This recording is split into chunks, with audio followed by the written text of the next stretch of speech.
Yun mga kastoy. Good morning. Papakain naman natin yung mga ano natin. Yung mga Texas natin na alaga. Meron tayong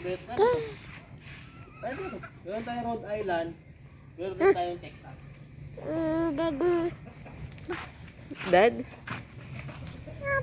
Naman, ano lang pinapakain dito? Integrator. Ang mga inahin. Yung broadcast natin, oh. Ito, ayaw pumasok sa Rhode Island yan eh. Yun lang. Pasensya nyo na, marami yung farm natin.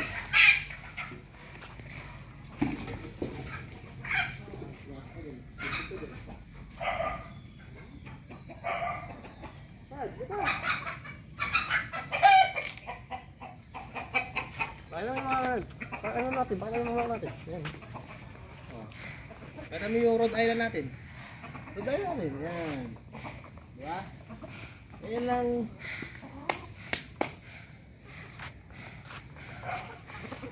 Ito. Yan dito. Kaya mga kastoy, dito sa probinsya, hindi natin problema ang itlog.